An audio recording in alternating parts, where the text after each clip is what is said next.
session sera centrée sur la multimodalité et la mobilité électrique, complémentarité entre les différents modes de transport pour une mobilité durable. C'est M. Ahmed Baroudi, directeur général, Société d'investissement énergétique, qui aura le plaisir de modérer cet atelier. Monsieur Baroudi.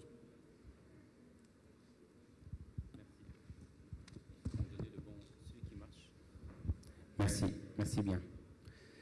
Donc, mesdames et messieurs, bonjour à tout le monde. Très heureux d'être parmi vous aujourd'hui. Nous abordons lors de cette session un sujet extrêmement important qui va parler de multimodalité, qui va parler de mobilité et de voies de transport, autoroutes entre autres. Ce sont des sujets, quand je dis importants, qui touchent notre quotidien à tous, qui sont structurants aussi bien à l'échelle individuelle qu'à l'échelle d'un pays, qu'à l'échelle d'une région. Et d'où l'importance de ces sujets-là, qu'il est important je dirais, de bien analyser. Il est fondamental d'avoir une vision, une vraie vision, s'inscrire dans cette vision de manière à être dans une logique de concaténation d'efforts, d'additionnalité des efforts, des investissements et, ma foi, des réalisations au service de tous. C'est véritablement ça. Nous avons la chance d'avoir un très beau panel aujourd'hui que je vais... En fait, vous avez les noms, je ne vais pas lire ce que vous avez sous les yeux, mais ce que je vais faire, je vais les donner 30 secondes à chacun pour se présenter rapidement, de manière à ce que la connexion avec la salle se fasse. Je vais un petit peu déroger à la règle. On ne fera pas de présentation. On va débattre devant vous et avec vous. Donc on va rentrer dans le sujet. Vous avez la chance d'avoir des spécialistes devant vous. Ces spécialistes vont présenter leurs idées, parce que je vais aller les titiller un petit peu pour leur demander de nous mettre sur la table leurs idées. Et puis de temps en temps, je vais me retourner vers vous et je vais vous demander de poser des questions. N'hésitez pas à les provoquer, à les pousser un petit peu dans leur retranchement. Ils sont là pour ça. Il n'y a aucun problème par rapport à ça. Donc Sylvain, toi. Merci beaucoup. Donc, je suis directeur scientifique et technologie future du groupe PSA. C'est un beau challenge parce que la mobilité automobile est en véritable mutation. Et donc, à ce titre, on est confronté aux défis, à différents défis. Le défi de la mobilité urbaine, le défi du changement climatique, le défi aussi des usages, la modification des usages. Voilà. Merci, bonjour. Donc je suis conseiller du président chez Vinci Autoroute en charge de la prospective, mais j'interviendrai également au nom de l'Association mondiale de la route en tant que président du comité mobilité durable dans les aires urbaines. En tant qu'autoroute, nous travaillons dans deux classes de distance. Les distances de quelques centaines de kilomètres, c'est les déplacements occasionnels, et les distances de quelques dizaines de kilomètres. On trouve beaucoup de domiciles de travail dans cette classe-là. Et on ne travaille pas dans la classe de quelques kilomètres qui sont le domaine des modes actifs. Merci. Zoubar Himini, je représente la Fédération des transports au Maroc. Je suis également président directeur général de la compagnie Transport au Maroc. Donc notre intervention est totalement dans un contexte d'émetteurs de gaz à effet de serre. Donc voir comment est-ce qu'aujourd'hui la Fédération des transports et les transporteurs routiers peuvent intervenir pour améliorer l'impact sur l'environnement. Merci. Je suis Aïs Brahou, directeur en charge des études et développement à la société Casa Transport. Je représente ici M. Tres qui a eu un déplacement imprévu à l'étranger. Casa Transport est le maître d'ouvrage de la première ligne de tramway, un mode très écologique qui a révolutionné en quelque sorte les déplacements à Casablanca. Et nous aurons l'occasion de revenir sur ce sujet. Merci. Good morning. My name is Mark Major, and I'm a Senior Advisor for the Global Partnership on Sustainable Low Carbon Transport.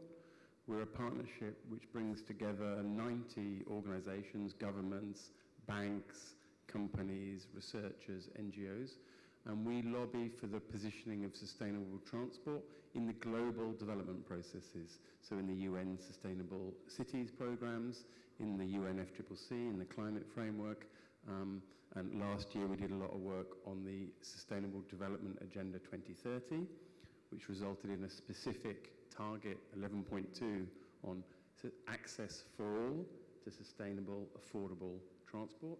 So we're very happy with that.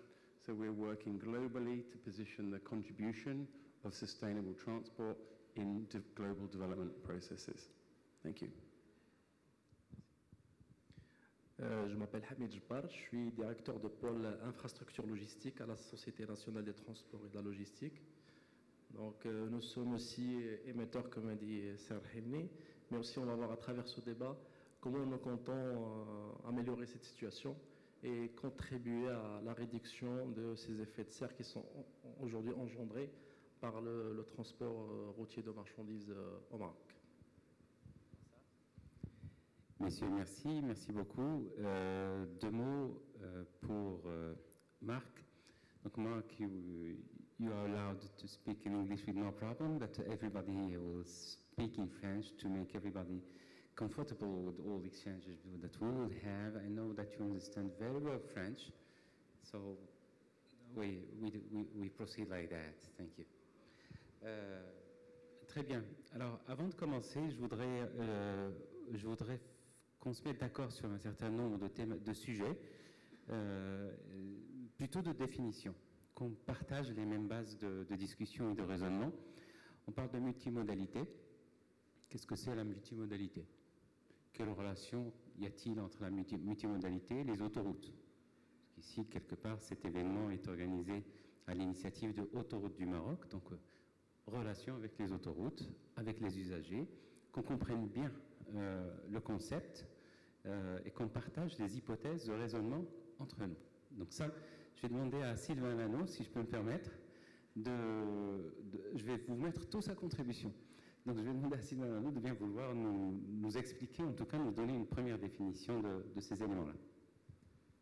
Oui, pour définir la multimodalité, on peut partir du fait que dans un projet de mobilité, il y a forcément diversité. Il y a diversité parce qu'on va aller d'un point A à un point B, on va être dans différents sites géographiques, on va avoir différentes contraintes et donc il va y avoir différentes modalités. Donc l'autoroute, c'est un vecteur de transport qui s'inscrit dans un projet de mobilité. Donc pour moi, la multimodalité, c'est la démarche globale qui va inscrire les autoroutes, mais aussi les voies de transfert, les connexions avec les modes de transport de la troisième dimension, aérien, et puis le ferroviaire et le fluvial, maritime. Donc l'autoroute, c'est un vecteur, une composante de la multimodalité. Oui, en France en tout cas, on a trop souvent assimilé l'autoroute à la voiture, alors qu'on peut sur l'autoroute avoir des lignes d'autocar express. Depuis un an, c'est possible en France, ça l'est depuis beaucoup plus longtemps dans d'autres pays. Donc la route et l'autoroute sont déjà naturellement multimodales. Alors ceci dit, un déplacement d'une personne met en œuvre, comme cela vient d'être dit, plusieurs modes de transport en série. Par exemple, je me lève, je prends ma voiture et je vais prendre ensuite le train. Eh bien, on peut faire ce genre de déplacement en utilisant au mieux les réseaux dont on dispose, c'est-à-dire des réseaux routiers, autoroutiers et de transport collectif, en les connectant et en faisant en sorte que ces deux mondes qui ne se parlent souvent pas, ce qui est le cas en France, se parlent et au travers de hubs multimodaux, de manière à ce qu'on puisse partir de chez soi, peut-être en autocar sur autoroute et aller ensuite sur un RER, un métro ou un tramway. J'aurai un petit film là-dessus. Oui, alors je sais que vous venez nous voir avec beaucoup de choses. Merci en tout cas pour ce que vous acceptez de partager avec nous. Vous avez un film à nous montrer. Nous aurons plaisir à le rencontrer, à le visualiser dans quelques instants. Vous parlez d'autocar, votre voisin est en plein dans le sujet. Je voudrais qu'il nous partage avec nous la CTM, bien connue chez nous au Maroc. Que fait la CTM pour se préparer ou quelles sont les innovations, les actions prévues au niveau de la CTM en matière de changement climatique et de développement durable. Moi, si vous me permettez, je voudrais juste compléter. Et puisqu'on est dans les définitions, peut-être faire réagir par rapport à ça. Donc nous avons parlé effectivement de multimodalité, donc qui consiste effectivement d'avoir le choix sur un trajet, de pouvoir l'effectuer avec un mode ou via un moyen. Donc ça, c'est la multimodalité.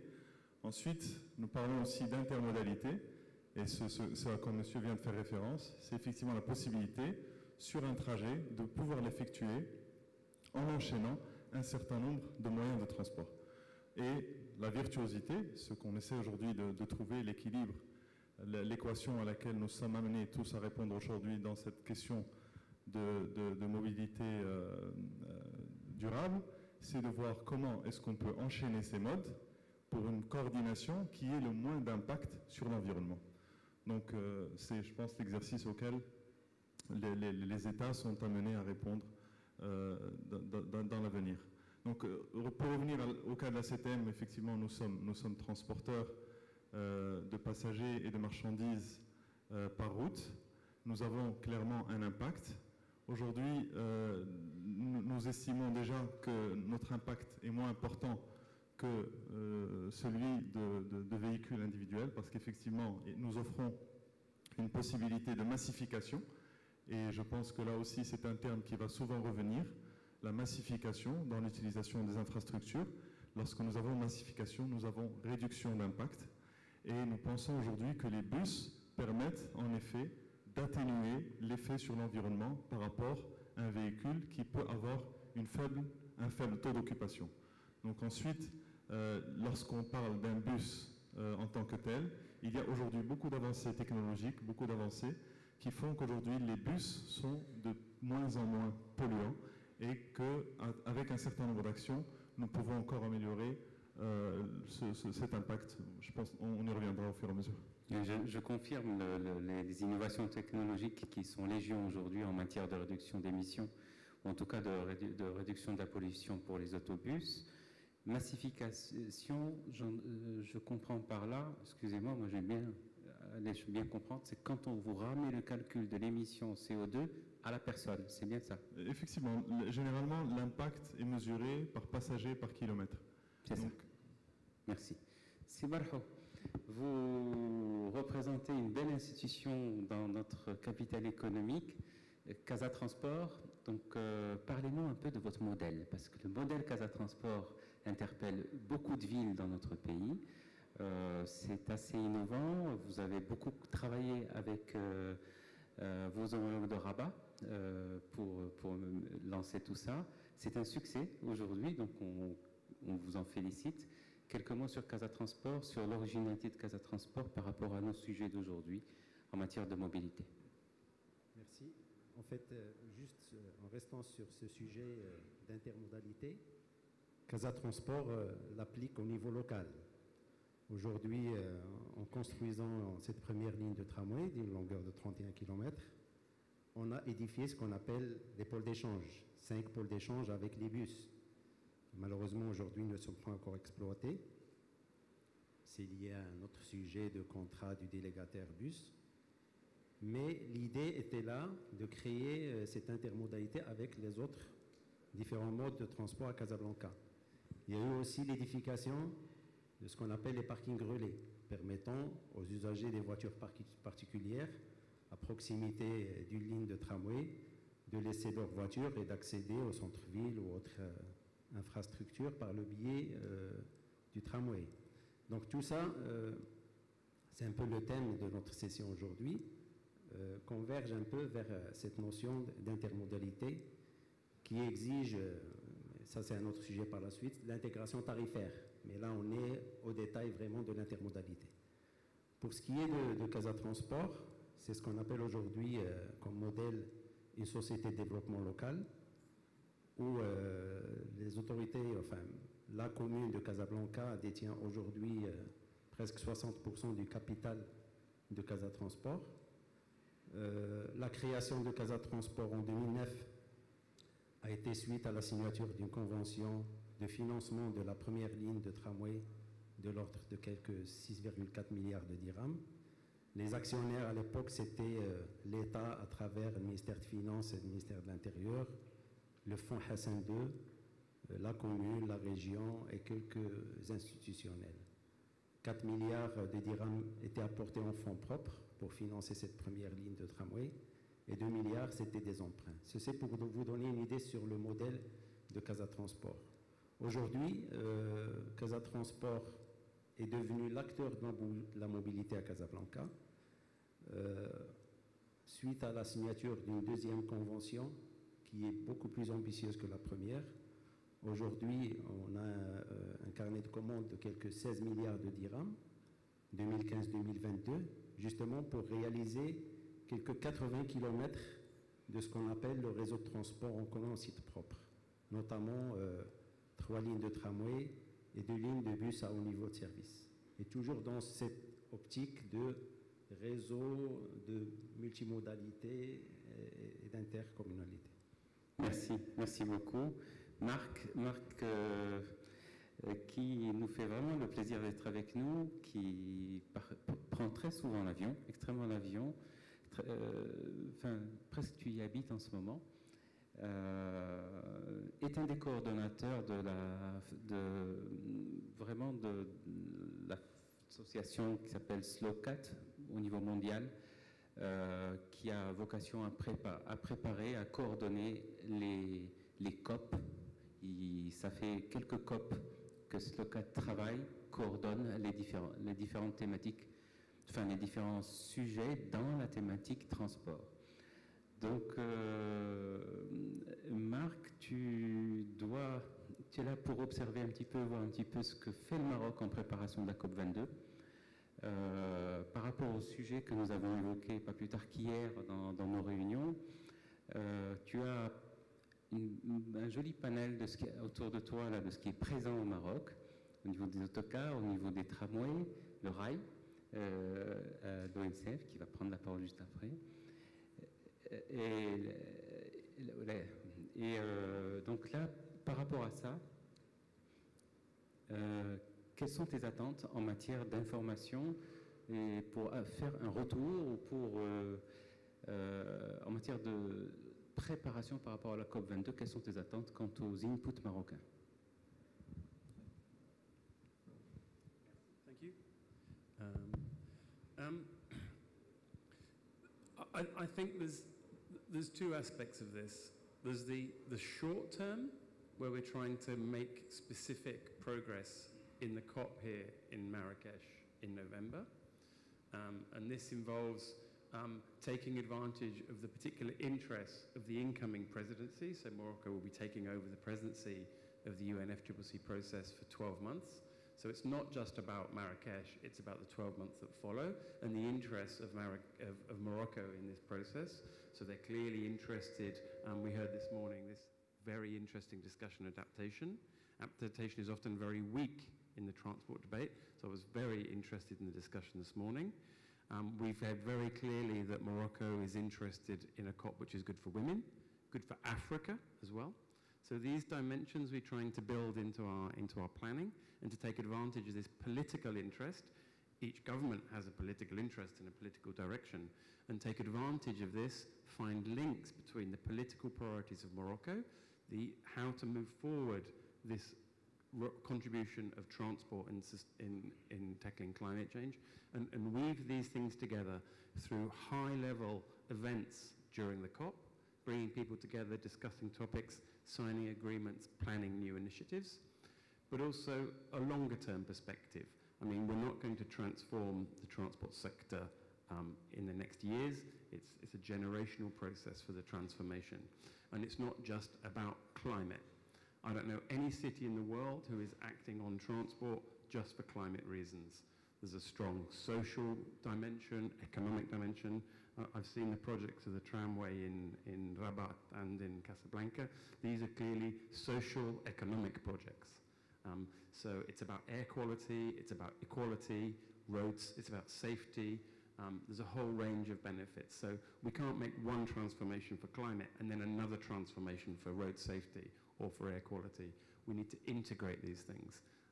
The good news for transport is we have solutions that can solve multiple problems at the same time.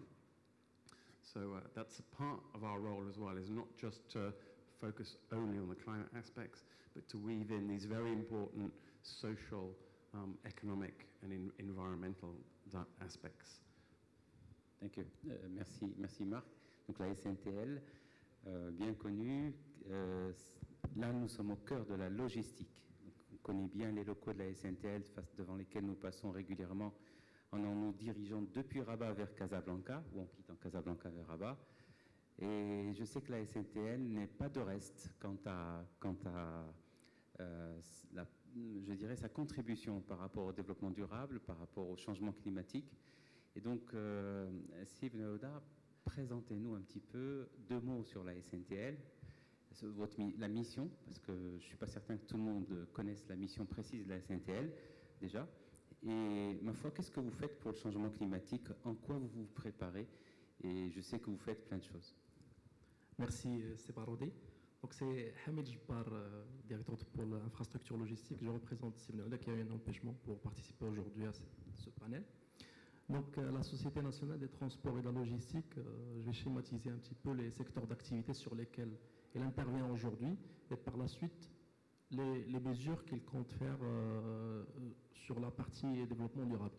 Donc SNT est organisé en pôles. Nous avons le pôle transport et supply chain, le pôle fleet management qui concerne la gestion d'une flotte de plus de 100 000 unités, un pôle innovation et recherche. Donc à travers ces 3 pôles, le premier pôle, c'est celui de transport et de la logistique, donc c'est les métiers historiques de la SNTL, c'est le transport routier de marchandises. Donc nous avons un ensemble de mesures qui sont prises à travers, par exemple, notre parc camion. C'est un parc camion neuf qu'on essaye de rénover à chaque fois pour atteindre des standards respectueux à l'environnement. On fait travailler avec nous des partenaires transporteurs aussi, lesquels nous essayons de les ramener à nos standards à travers des contrats de partenariat pour qu'ils puissent être aussi à niveau. C'est un écosystème d'à peu près 1000 transporteurs, 1000 sociétés de transport que nous faisons travailler au quotidien. Alors, pour lesquels nous essayons de faire des offres de services d'économie d'échelle dans la centrale d'achat et aussi un volet très important concernant l'éco-conduite. Alors, nous avons commencé par nous-mêmes, après par nos transporteurs partenaires. Et là, on a une offre aujourd'hui à travers notre centre Samiyus Supply Chain, qui est un centre d'innovation, de recherche et de formation, qui est aujourd'hui apte à fournir ce genre de prestations de la formation dans l'éco-conduite. Le deuxième pavé de cette activité, la partie plateforme logistique. Donc nous avons un schéma directeur des zones logistiques. On a profité aujourd'hui qu'il y ait un maillage autoroutier intéressant qui connecte les principales grandes villes marocaines, qui sont de taille importante. Et toutes ces villes-là nécessitent un acheminement de marchandises vers ces villes qui vont être consommées. Alors, le meilleur moyen aujourd'hui qui est prouvé, c'est d'avoir des zones logistiques de massification des produits à l'entrée de ces villes qui vont accueillir un transfert de semi-remorques de poids lourds pour y stocker ces marchandises-là et mutualiser les moyens, mutualiser les ressources, mutualiser les systèmes d'information et par la suite livrer le dernier kilomètre dans un périmètre urbain. Donc on intervient dans ce registre-là à travers un schéma directeur des zones logistiques. Nous avons édifié la première sur Casablanca. Nous sommes sur l'accélération du développement des autres zones au niveau national. Et dans ces zones-là aussi, on essaie aujourd'hui, on a pris conscience qu'il faut tenir compte dans leur conception et dans la mise en place de l'éco-construction. Utiliser des matériaux, utiliser des techniques, de la végétation au maximum, même sur les toitures, pour pouvoir réduire l'impact et l'émission à effet de serre. Sur ce registre-là aussi, nous sommes aujourd'hui sur un projet que nous menons en collaboration avec le PNUD et l'ADERE. C'est la mise en place d'une centrale photovoltaïque sur la toiture des entrepôts. Alors pour produire de l'énergie verte et pour la consommer en interne. C'est un site pilote qui va démarrer au cours de 2016 dans sa partie mise en place et que nous comptons généraliser sur le reste des zones logistiques qu'on va construire par la suite. Sur la partie gestion de la flotte de l'État, donc c'est un parc immense de 100 000 unités. Nous gérons le processus depuis l'achat de l'unité jusqu'à sa réforme. Et nous nous sommes rendus compte dans l'opération de la réforme qu'il y a des choses à recycler dans la voiture.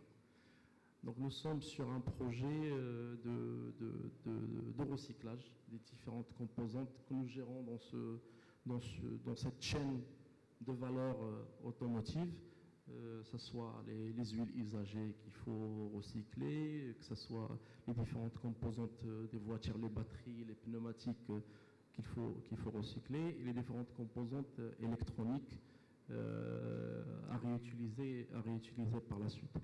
Aussi, on a démarré aujourd'hui sur nos catalogues, parce qu'on offre ce service-là à des organismes publics et à des tiers, à mettre dans nos catalogues déjà des véhicules hybrides et électriques. Donc, en préparant cette transition énergétique qui va venir demain, parce qu'on va y aller sans doute et on est obligé.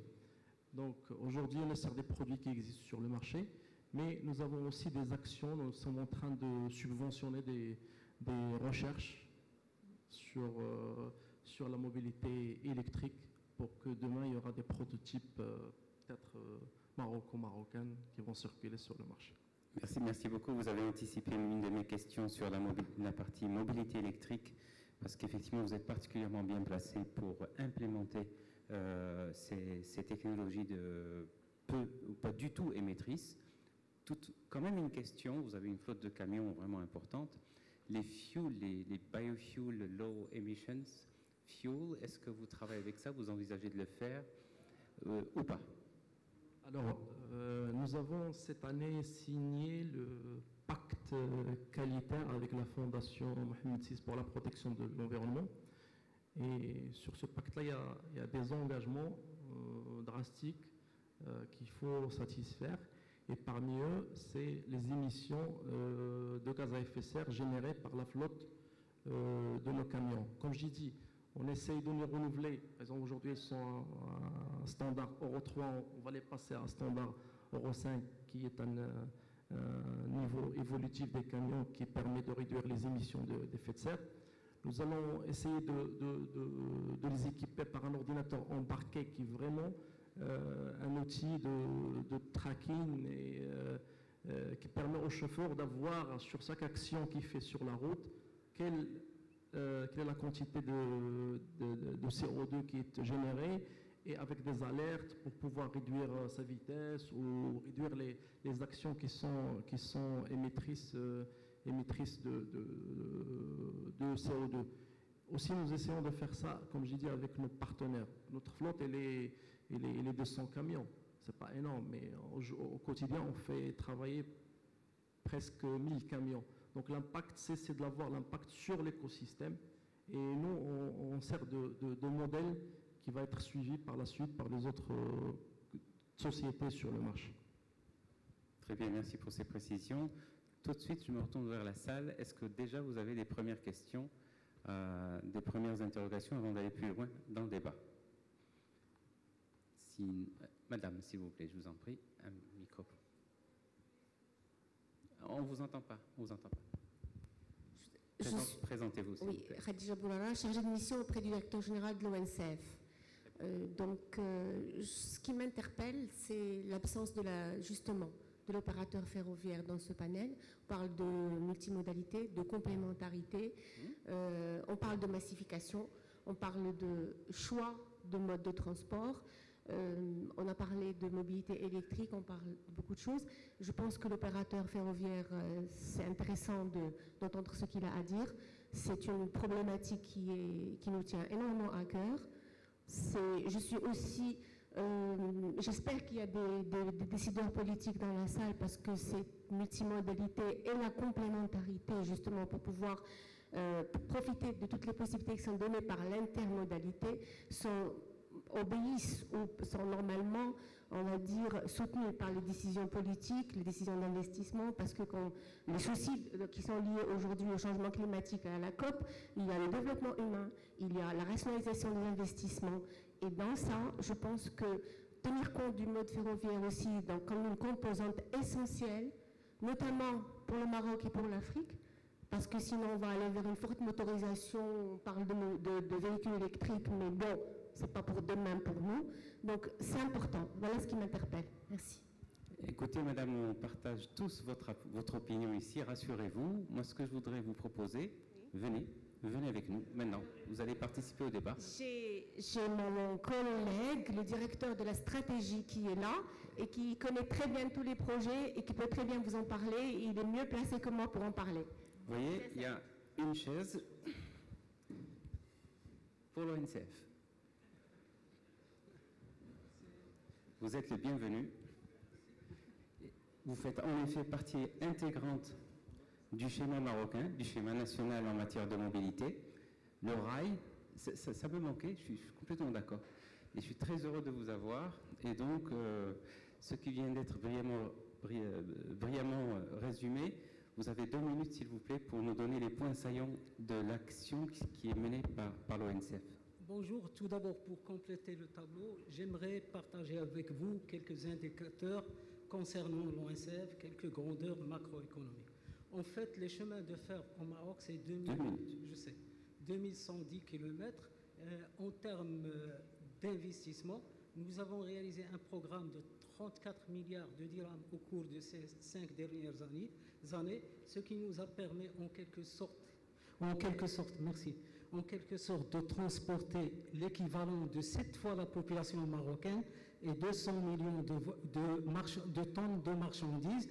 Et comme vous le savez, cela a un impact très important et un impact très important socio-économique sur la collectivité en termes d'économie d'énergie, en termes d'économie d'espace, en termes de sécurité et de sûreté, et j'en passe.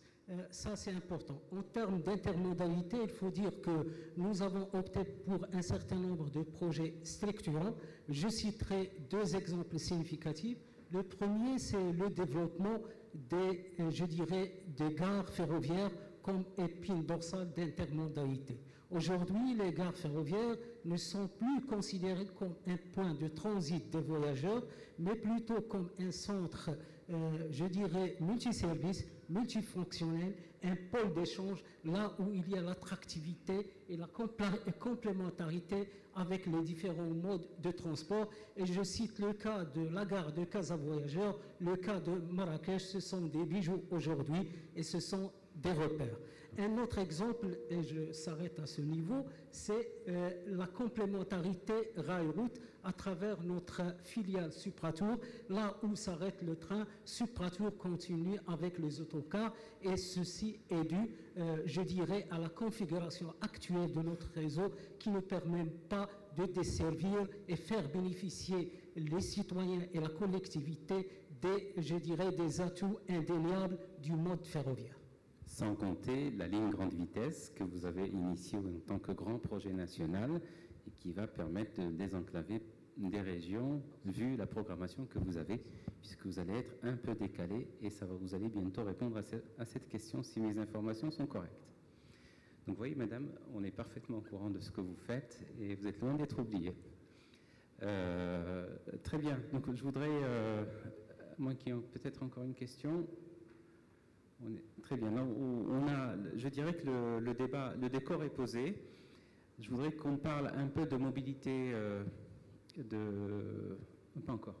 intermodalité, puisque tout le monde parle d'intermodalité, tout le monde est concerné. Ça me paraît être un point commun ici entre le rail, l'autoroute, les autocars. C'est vraiment un point commun, l'intermodalité. Donc, et effectivement, vous, Casa Transport, vous êtes un cas d'école. Parlez-nous un peu plus de ce que vous faites très concrètement en matière d'intermodalité. Merci. Merci. En fait, c'est pour apporter un témoignage de ce que disait monsieur de l'ONCF. Lors des différentes études de faisabilité qui se font généralement en amont de tous travaux, aujourd'hui, on avait approché un peu l'ONCF pour voir un peu ces différents projets actuels et futurs. Et donc, pour dire aujourd'hui, la première ligne du tramway de Casablanca, je reste sur cet exemple, dessert 3 grandes gares ferroviaires, notamment la gare Casa Voyageurs qui est appelée à être la future gare de TGV de Casablanca, avec la création d'un pôle d'échange multimodal, tramway, bus, taxi et bien sûr le train. La gare Oasis, la gare, ce qu'on appelle la gare des facultés, qui est un peu à l'extrémité de la ville. La deuxième ligne du tramway qui est en cours de construction, qui sera mise en service vers octobre 2018, dessert la gare de Ainsba. La future troisième ligne, aujourd'hui, dans sa phase d'étude, va desservir la gare de Casaport et notamment passer aussi près du siège de la CTM. Ceci pour dire que l'approche, l'intermodalité, elle est toujours présente dans la planification déjà des lignes qui vont venir et dans ce qui a été réalisé. Déjà un peu pour tenir compte un peu de cette problématique. Merci. Donc, c'est bien parce qu'il y a des relations directes qui sont entre vos réalisations. Mais est-ce que vous avez des comités de coordination entre vous, ce genre de choses qui permettent véritablement d'aligner vos planifications? Ça, c'est une des questions qui... C'est ce que j'ai dit tout au départ. Déjà au niveau des études, des premières études de faisabilité, on approche les différents partenaires, je parle localement à Casablanca, pour prendre en compte déjà le projet actuel, le projet futur, et donc voilà, c'est pris en compte. C'est parfait. Mark, you want to add something on... Thank you. Yeah, before we get too far into discussing multimodality or modes of transport, I want to really insist that we must not forget that transport is a derived demand. People don't want transport, they want access. And before you start discussing the other levels of the solutions, it's really important to focus on access. Who wants access to what? This is the problem we have to solve.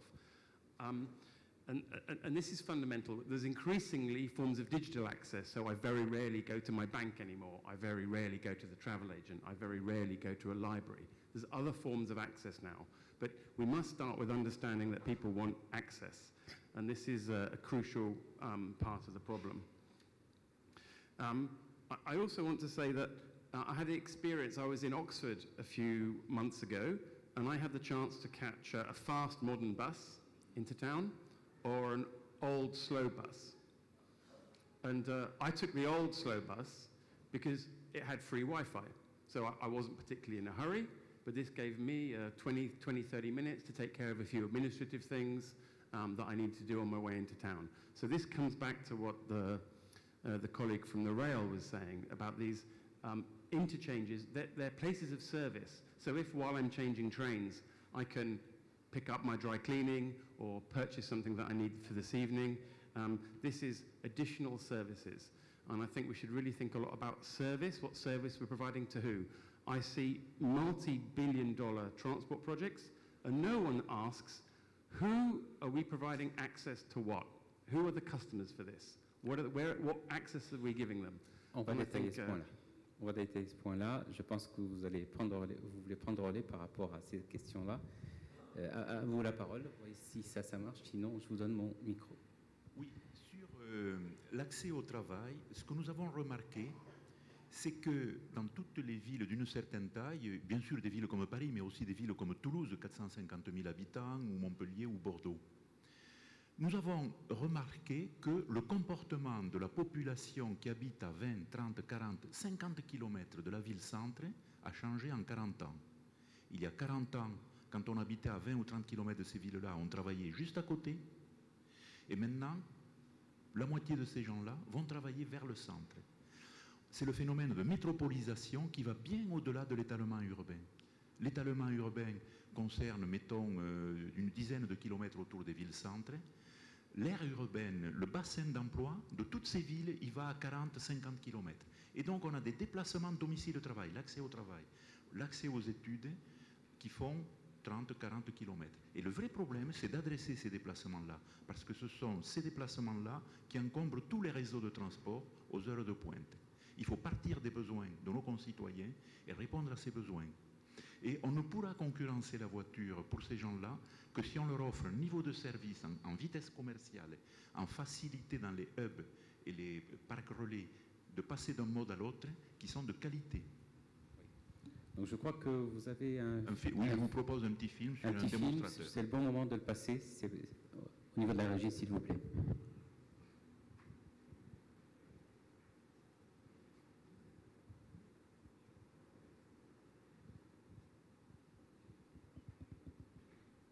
Le parking relais de Dourdan-Longvilliers prend vie. Entre 7h et 9h, c'est un point de rendez-vous pour se rendre au travail. Certains se retrouvent pour du covoiturage. D'autres prennent le bus express. Il assure la liaison, via l'autoroute A10, entre Dourdan et la gare RER de Massy-Palaiseau. Aux heures de pointe, un bus part toutes les 4 minutes. Depuis sa mise en place en 2006, ce dispositif a simplifié le quotidien de 2 millions d'usagers. Mais dans le bus, j'ai gagné une demi-heure de confort, de repos et temps de travail si j'ai besoin de travailler. Sur le chemin, le bus fait un arrêt directement sur l'autoroute. Une gare autoroutière a été aménagée dans une zone dépourvue d'échangeurs. Elle permet aux habitants des environs de bénéficier également de ce service, un dispositif unique en France. C'est quand même extraordinaire d'avoir une ligne publique, du service public sur une autoroute. C'est quand même un énorme avantage, un gain de temps, je crois. 3 minutes plus tard, le bus repart. En un quart d'heure, il arrive à destination, le pôle d'échange de Massy-Palaiseau. Les usagers ont accès aux bus de ville, au TGV, au RER B et C. En 2 minutes, les passagers sont sur le quai. C'est plus économique, plus pratique. Donc on s'y retrouve, quoi. C'est un peu tous les bons avantages, quoi, en ce moment. 50 000 voyageurs bénéficient quotidiennement de ces mêmes avantages.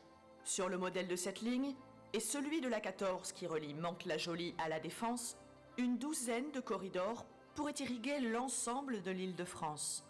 Des lignes de bus express connecteraient, via la Francilienne, des pôles d'échange existants, comme ceux du RER ou à terme ceux du Grand Paris. Ce nouvel usage de la route fluidifierait la circulation et améliorerait la qualité de vie de tous ceux qui l'empruntent au quotidien. Voilà, donc merci pour ce film, fort intéressant. J'aime bien les nouveaux concepts, notamment de gare autoroutière. Juste un mot ou deux. Sur ces lignes, il n'y en a pas beaucoup. Les arrêts sont tous les 10 à 20 km. Si vous mettez des bus ou des autocars ou des tramways avec des arrêts tous les kilomètres, vous allez adresser des déplacements de 4 ou 5 km. Si vous voulez adresser des déplacements de 30 ou 40 km, il faut très peu d'arrêts et une bonne vitesse commerciale. Le deuxième point, c'est que l'automobiliste qui laisse sa voiture au bout de la ligne économise 33 km le matin, 16 000 km par an, 1000 litres de fuel, 1400 € et 2 tonnes de CO2. Ça fait quand même quelques week-ends à passer en famille, en vacances, et c'est plus profitable comme ça. Sylvain, tu voulais rajouter quelque chose ? Juste un témoignage, je connais cette ligne, voilà, je l'ai pratiquée, voilà, c'est du concret, voilà. Ce que je voulais dire, c'est qu'en fait, ces initiatives, elles sont liées aussi au rapprochement entre les besoins des utilisateurs, hein, c'est-à-dire l'écoute des utilisateurs, et aussi la question moi, ce que j'appelle la convergence entre l'information et l'énergie. Parce que trouver des solutions à la mobilité et à la multimodalité, ça suppose en fait maintenant d'avoir des systèmes qui couplent les deux. Avant, on raisonnait de façon très, très, très dégagée. On s'intéressait soit à la consommation, à l'impact, Et puis on s'intéressait aux questions d'information. Maintenant, on peut gérer l'énergie par des systèmes d'information. Ça, c'est une évolution. Absolument, absolument. Oui, moi je pense qu'effectivement on vient de toucher un point essentiel par rapport à cette organisation. Je pense que l'intermodalité a toujours existé d'une façon ou d'une autre. On a sur le marché, on a pris un taxi, mais l'essentiel c'est effectivement de pouvoir l'organiser et de rendre le trajet le plus fluide et le plus utile pour les personnes. C'est-à-dire que là on prend en compte des considérations de temps, des considérations de repos, de qualité, de prix, de coût. Et nous avons entendu parler d'un certain nombre de choses, mais généralement, dans ces cas de figure, il s'agit de tenir compte d'un certain nombre d'aspects. Le premier, on en a entendu parler, c'est l'intégration physique. C'est ce que nous venons de voir. Il y a une intégration physique au niveau des hubs qui permettent d'intégrer les différents modes. Là, nous avons vu une station sur laquelle on avait des OR, des bus urbains, des bus périurbains, et également d'autres modes de transport. Donc nous avons une intégration physique. Il y a aussi un besoin d'intégrer les réseaux. Et c'est là où il est essentiel de pouvoir s'assurer que les réseaux sont bien connectés, que nous avons une cartographie qui prend en charge tous les réseaux et qui tient compte de leur optimisation. Il y a une intégration au niveau des tarifs aussi, également. La personne a besoin, pour que ce voyage soit le plus fluide, seamless en anglais, c'est qu'il puisse avoir un seul ticket qui pourra le conduire du point A au point B sans avoir à repasser par des guichets. Et là, il y a toute la problématique, et je pense que Casa Transport en connaît un bout parce qu'ils ont eu à faire cette intégration avec l'opérateur local. L'autre élément qui est aussi important, c'est la qualité de l'information et l'intégration de l'information. Parce que là aussi, il ne s'agit pas que d'organiser le transport, il faut que cette information soit disponible. Aujourd'hui, la plupart des usagers sont connectés. Ils ont besoin d'avoir l'information précise sur les horaires, les départs, les différentes connexions et même éventuellement des itérations pour dire voilà, tel mode, tel choix. Il y a des développements aujourd'hui qui sont extraordinaires. Il y a des véhicules qui ont été développés qui ont la capacité, dans les ordinateurs de bord, de calculer la meilleure trajectoire. Non pas comme on le connaît aujourd'hui à travers un GPS qui va donner le meilleur itinéraire, mais qui va donner la meilleure combinaison. Ce qui peut dire à l'utilisateur, vous pouvez aujourd'hui aller vers telle gare, le train vous y amènera plus vite que la voiture. Donc, et le dernier point, c'est l'intégration institutionnelle. On y a fait référence tout à l'heure. Il y a des autorités organisatrices de transport et qui doivent superviser ces opérations pour qu'on puisse converger de manière efficace vers un résultat positif. Ça, c'est clair qu'il faut de la régulation. Maintenant, ce que vous venez de décrire, au niveau de la CTM par exemple, vos prévisions de mise en œuvre sur le terrain. Écoutez, nous, on fait partie d'un environnement. Et là, c'est là où aujourd'hui, je pense qu'en termes de mobilité durable, nous avons encore beaucoup de travail à faire au Maroc. Et nous sommes encore beaucoup plus à l'échelle où nous sommes en train de résorber des problématiques sociales. Aujourd'hui, le transport urbain a beaucoup plus cet objectif de régler des problématiques sociales, de circulation, de flux. Et nous espérons que très vite, nous allons pouvoir mettre en place des modes, en fait, une intégration de tout cela, parce que nous n'y sommes pas encore. Par contre, sur des solutions qui permettent un transfert modal, nous avons fait un test il y a 2 ans, nous avons lancé un service qui est le service premium, qui était justement destiné à une clientèle utilisatrice de véhicules. Nous avons connecté un certain nombre de grandes villes avec des bus qui offrent une meilleure qualité, du Wi-Fi, plus d'espace et des temps de trajet réduits avec moins d'arrêts. Ces bus nous ont prouvé qu'effectivement, en mettant de la cadence, en mettant de la qualité et en mettant un prix convenable, nous avons pu récupérer un certain nombre d'usagers qui prenaient leur véhicule pour se déplacer et qui vont aujourd'hui vers des transports en commun, des transports publics. Merci. Vous vouliez peut-être ajouter une précision ? Oui, je voulais ajouter une précision. Je pense que pour que nous ayons une mobilité durable, il faut aussi qu'elle soit soutenable financièrement. Or, en Europe, nous avons une crise très sévère, une crise de la dette qui fait que les budgets publics sont étranglés, les collectivités publiques ne peuvent plus investir, et les ménages modestes aussi. Et l'Europe a défini une notion qui n'est pas la multimodalité ou l'intermodalité, mais la comodalité, qui consiste à utiliser les différents réseaux de transport de manière optimale pour répondre aux besoins des personnes. Donc on part des besoins des personnes et on regarde comment on peut mieux utiliser les réseaux, transporter plus et mieux avec ce qui existe. Dans l'exemple que vous avez vu, l'autoroute elle est là, elle est financée, elle est entretenue. Et donc on n'a pas besoin de construire une ligne de tramway. Nous constatons que les échelles de temps se réduisent. Il y a 5 ans, on ne savait pas quel allait être le potentiel de développement du véhicule électrique ou du véhicule autonome ou du véhicule connecté. Les échelles de temps se raccourcissent, il faut donc choisir des solutions très résilientes, avec peu d'investissement, où on fait de la dentelle, un parc relais là, un hub là, un bout de voie réservé pour chanter un bouchon là où ça bouchonne le matin et soir, et pour avoir des solutions qui se mettent en œuvre très vite, et pour ne pas insulter le futur avec des projets énormes qui vont prendre 10 ans et des centaines de millions d'euros.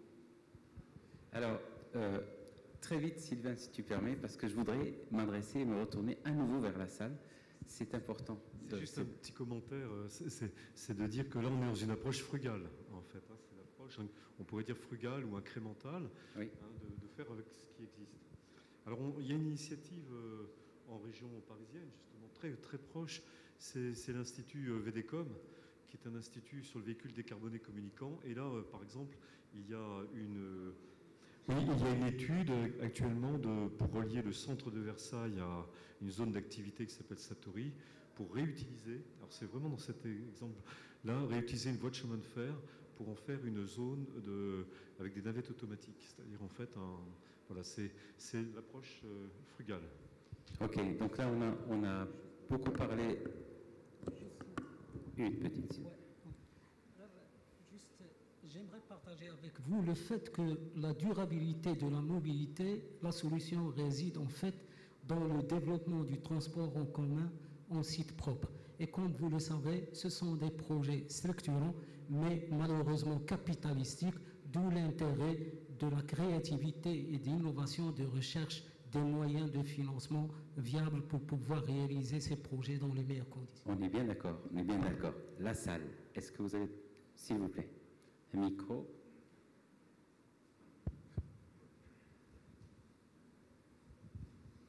Présentez-vous, s'il vous plaît. Oui, Mustafa Mullah, Global Nexus. Donc voilà, j'étais très intéressé par les échanges entre les membres du panel. On a beaucoup parlé d'infrastructures dédiées à la multimodalité, à l'intermodalité, surtout de voyageurs, d'utilisateurs qui rentrent dans les villes ou à l'intérieur des villes.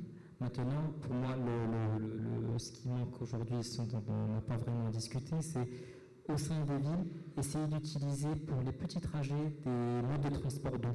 Je pense principalement au vélo, qui est une excellente solution et qui passe d'abord non pas par une infrastructure pour pouvoir garantir l'infrastructure, pour mettre en place l'infrastructure de déplacement, mais plutôt par un changement de mentalité des gens.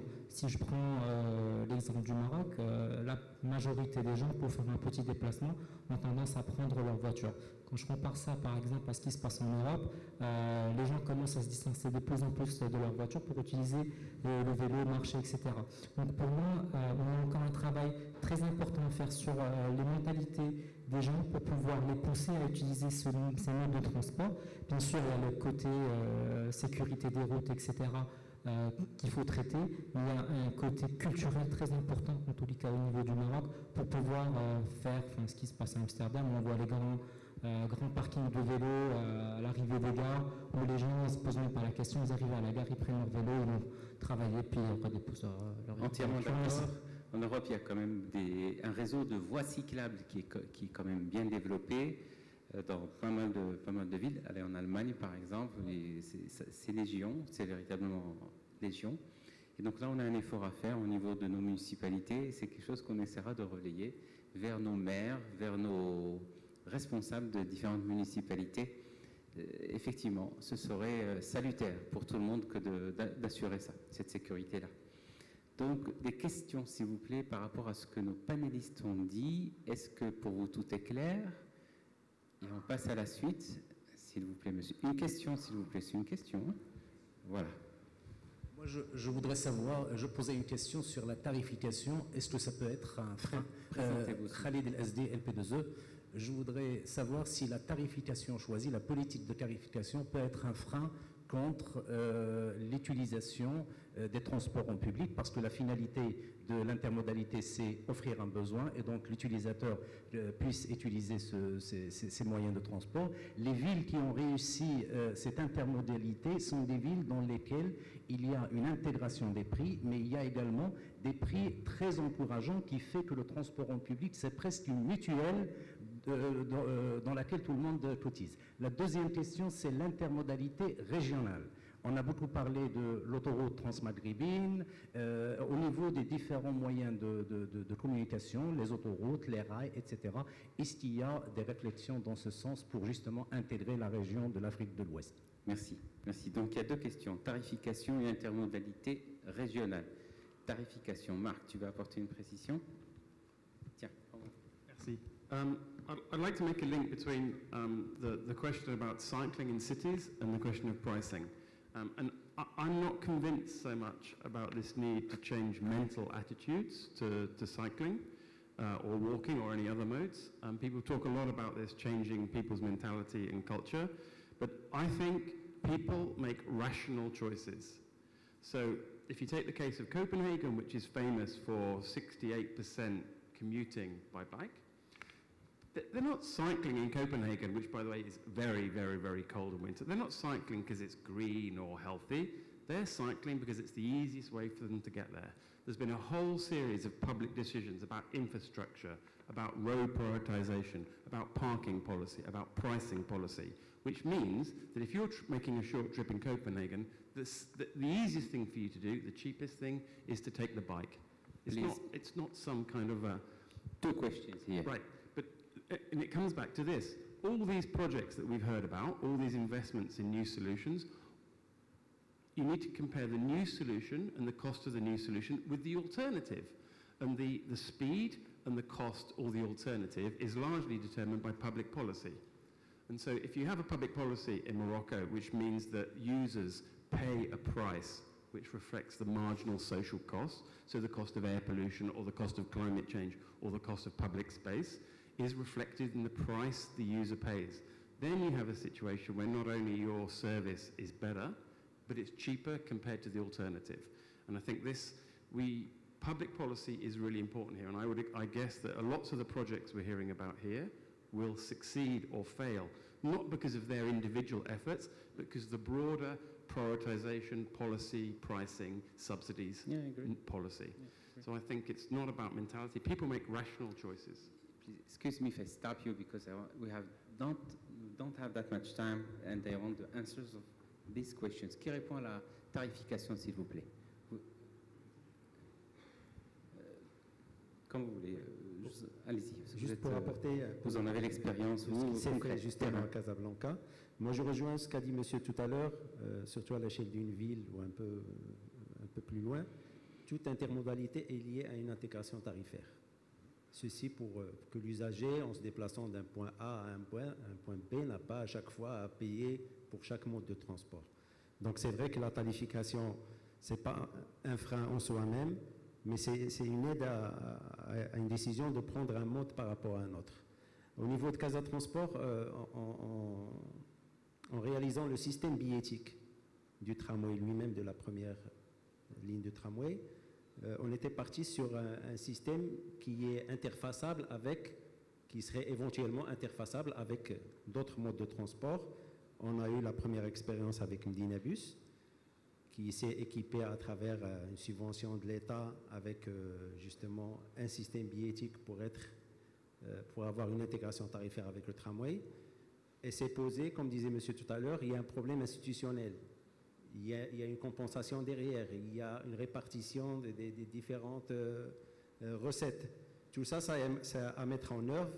Il y a bien sûr aussi un problème de contrat de Mdinabus lui-même, ce n'est pas le moment pour en parler, mais c'est ce qui a mis un peu frein à cette mise en place d'intégration tarifaire. Mais on est convaincu qu'en parlant un peu de l'ONCF et des gares ferroviaires, il y a des milliers de personnes aujourd'hui qui font chaque jour la navette entre Casa et Rabat. Ce serait quelque chose de vraiment de bon augure d'avoir un billet tram à la...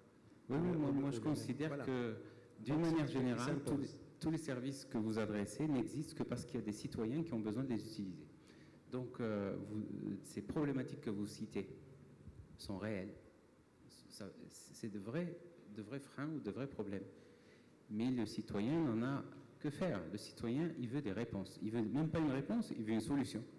Donc la solution, c'est à vous, professionnels, de vous battre, de faire ce qu'il faut pour la mettre sur la table et pour l'apporter à tout le monde. C'est ça qui est important. Le reste, finalement, tout le monde s'en fiche. Parce que rien n'est insoluble, absolument rien. L'intermodalité régionale, c'est votre deuxième question. Vous voulez apporter un élément de réponse sur... On reviendra sur la tarification. Excusez-moi, je voudrais accélérer parce qu'on n'a pas encore parlé de mobilité électrique. Je vais déborder un petit peu sur mon temps parce que je ne veux pas occulter la mobilité électrique. C'est un sujet trop important sur lequel notre pays s'engage et il est important de profiter de ces présences-là pour parler de mobilité électrique, intermodalité régionale. Est-ce que quelqu'un, l'ONCF, vous êtes bien placé pour ça? Je citerai pour le cas des chemins de fer un projet, je dirais, un projet régional. Ce projet, il concerne la liaison ferroviaire maghrébine. Aujourd'hui, nous travaillons avec nos amis des différents réseaux maghrébins sur le projet Transmaghreb. C'est le projet qui lie les différents réseaux ferrés maghrébins et pour lequel aujourd'hui on est en phase d'étude de faisabilité pour pouvoir améliorer cette connexion ferroviaire maghrébine. C'est bien la bonne échelle en termes de région. C'est la région africaine et pas la région nationale. Très bien, merci. Donc je passe à la mobilité électrique. On va revenir vers la salle, mais je passe à la mobilité électrique. Aujourd'hui, il y a des sauts technologiques qui sont opérés au niveau du marché. Les véhicules électriques aujourd'hui, qui classiquement ont, en dehors d'une ou deux exceptions, en moyenne 200 km d'autonomie, du fait de ces sauts technologiques, passent à double leur capacité. Et ce, dès l'année prochaine. Ça veut dire que vous allez pouvoir avoir un véhicule électrique qui pourra vous offrir dans une journée 400 km d'autonomie ou un peu moins, entre 380 et 400 km. En standard, véritablement en standard. Sans compter des solutions qui sont d'ores et déjà disponibles et qui vont plus loin en matière de stockage, toujours d'énergie et donc d'autonomie de véhicule, mais qui vont demander un tout petit peu plus de temps du fait de la mise en place industrielle, parce qu'on ne met pas en place industriellement une solution, simplement parce qu'on l'a décidé. Il y a tout un process qui est assez complexe et qui est un point de passage obligé, je dirais, pour tout constructeur automobile ou aéronautique ou quoi que ce soit, du genre. La mobilité électrique, par rapport à l'autoroute, parce que je voudrais quand même qu'on parle de mobilité électrique et de l'autoroute, donc, parce que bon, c'est bien, nous sommes les invités d'autoroute du Maroc. Est-ce que vous pouvez m'en parler, Sylvain, par exemple, quelques mots là-dessus, c'est important. Oui, effectivement, comme tu l'as indiqué, l'autonomie des véhicules électriques va croître énormément. Dans les années qui viennent, on l'attend, même si on sera encore très loin de l'autonomie apportée par les véhicules thermiques. Mais pour la plupart des usages, les usages quotidiens, ça va être largement suffisant. Pour autant, ce qui va se passer, c'est qu'en fait, ces véhicules, cette nouvelle génération de véhicules électriques, elle va être connectée. C'est-à-dire, on ne peut pas imaginer des véhicules électriques qui soient en fait comme des véhicules thermiques dont on a enlevé le moteur et on a placé un moteur électrique. Non, ils sont forcément connectés. Et c'est donc une approche en fait de véhicules connectés électriques. Après, la question du stockage, les voitures électriques, on les imagine confinées. Alors c'est pour ça qu'on parle. C'est très intéressant de parler de véhicules électriques et d'autoroutes. C'est que pendant des décennies, on a considéré que c'était la solution pour les problèmes urbains, voire périurbains. Et encore, on ne s'aventurait pas trop sur le périurbain pour l'électrique. Maintenant, eh bien, en fait, le véhicule électrique, il a toute sa place sur les autoroutes. Et c'est ce qu'on va voir dans les prochaines années. On va voir des véhicules électriques et puis surtout réfléchir à d'autres façons de stocker l'énergie. Parce qu'effectivement, on est habitué à ce que finalement embarquer comme l'escargot, son stock d'énergie pour le projet de mobilité du point A au point B. Mais on pourrait tout à fait imaginer de pouvoir collecter de l'énergie tout au fil. Et là, on a beaucoup à apprendre du ferroviaire. On a beaucoup à apprendre des tramways qui, eux, captent leur énergie tout au long du chemin. Et donc là, c'est une mentalité qui va changer aussi chez les constructeurs automobiles. C'est aussi la possibilité de pouvoir capter l'énergie. Et là, l'autoroute n'a pas dit son dernier mot, parce que là, il y a des expériences qui sont faites actuellement d'autoroute électrique, c'est-à-dire la capacité de fournir l'énergie tout au long d'un parcours. Et c'est un véritable défi qui s'ouvre, autoroute et véhicules électriques, c'est un grand projet. Et en termes de services?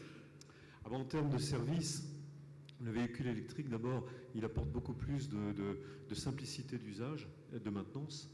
Donc ça, c'est clair. Il faut voir qu'au tout début de l'industrie automobile, il n'y avait que des voitures électriques. C'est-à-dire au 19e siècle, la plupart des prospectivistes disaient l'avenir c'est au véhicule électrique. Le véhicule thermique n'avait vraiment pas la cote. On a tous oublié ça. Eh oui, on a tous oublié. Alors on le voit quand on visite des musées d'automobile, on voit qu'il y avait des quantités de solutions de véhicules électriques. Et tout ça, ça a disparu.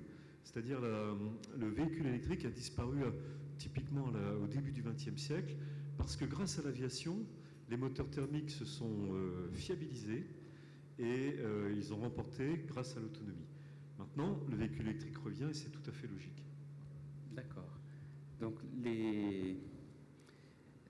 d'autres précisions sur les véhicules électriques, parce qu'il n'y a pas que les voitures, il y a les cars et les bus électriques aussi. Marrakech, par exemple, se lance dans... Il y a aussi les vélos électriques qui sont en effet relativement confortables, notamment ça aide d'avoir un vélo électrique. Moi, j'en ai essayé, donc franchement, c'est sympa.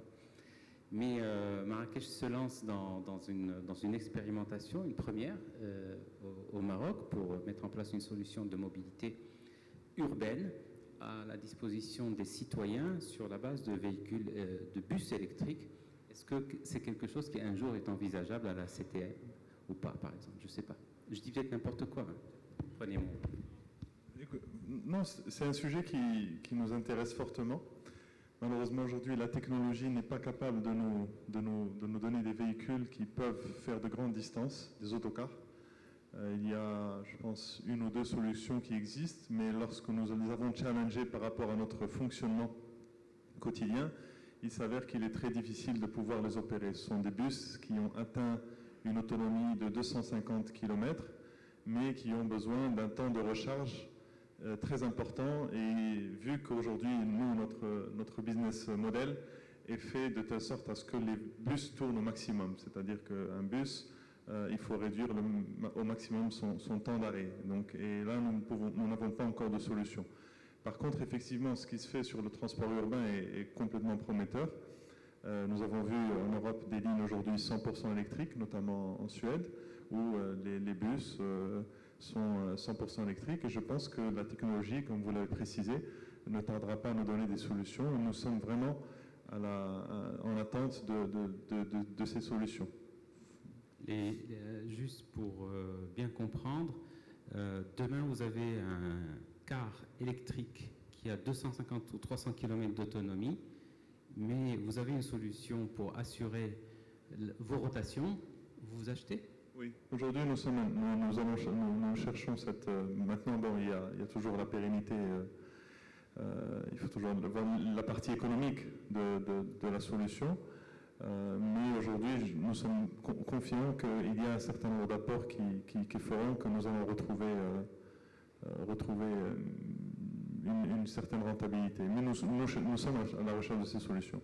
Nous avons fait... Je voudrais juste, dernier point peut-être, revenir sur cette question aussi de volonté politique et volonté de contexte.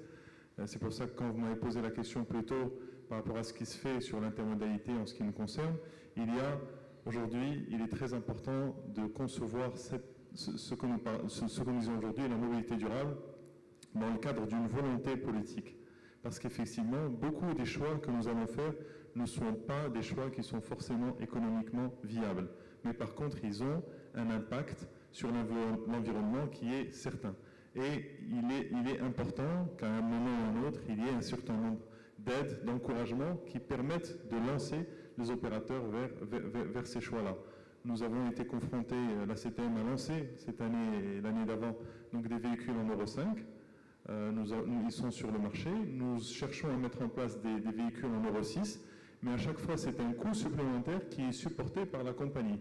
Et à aucun moment, il y a une compensation en termes de bonus ou en termes de fiscal ou quoi que ce soit, une certaine aide qui pourrait venir compenser cet investissement. Juste pour que je comprenne bien, vos tarifs pratiqués sont réglementés et donc verrouillés, donc c'est pour ça que la compagnie en subit plein impact. Exactement. Ok, très bien. Des questions sur la salle, au niveau de la salle? Vous avez levé, monsieur, la main là-bas. Présentez-vous, s'il vous plaît, mais une question. Je ne veux pas un commentaire, je veux une question. On n'a pas beaucoup de temps, on va se faire vider. J'ai 10 minutes, vous m'avez donné 10 minutes tout à l'heure, je vais essayer de les respecter. Il en reste 5. Vous voyez, on n'a pas beaucoup de temps. Bonjour, Mohamed Marani Alaoui, je suis entrepreneur, fondateur du premier service d'autopartage à Casablanca. Donc, moi, j'aimerais revenir sur la question du financement.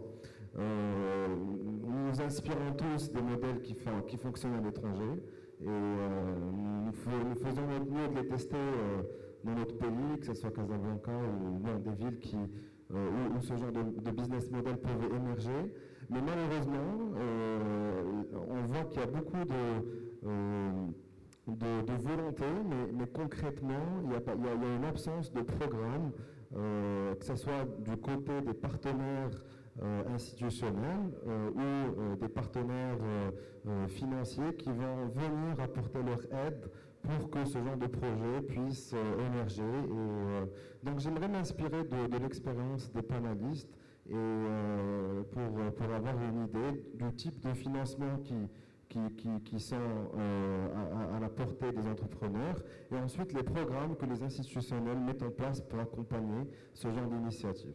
Pour bien comprendre ce que vous faites, oui. Vous êtes opérateur de services partagés au niveau des véhicules. Vous possédez vos flottes de véhicules? Oui, ils sont à nous, on les équipe avec des systèmes embarqués. Ensuite, nous vendons des cartes d'abonnement qui permettent aux membres d'avoir accès à des véhicules à l'heure. Et avec carburant inclus, stationnement inclus et assurance qui est incluse. Donc c'est une sorte d'alternative de propriété de voiture. Donc, oui, d'accord, voilà. Merci pour la précision. Donc la question, si je la reformule, quelle solution de financement serait accessible pour vous permettre une meilleure croissance? C'est ça?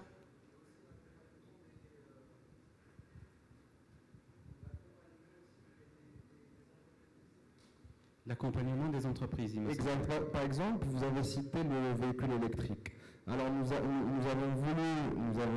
étudié la faisabilité d'intégrer des véhicules électriques. Allô? Ouais. D'intégrer des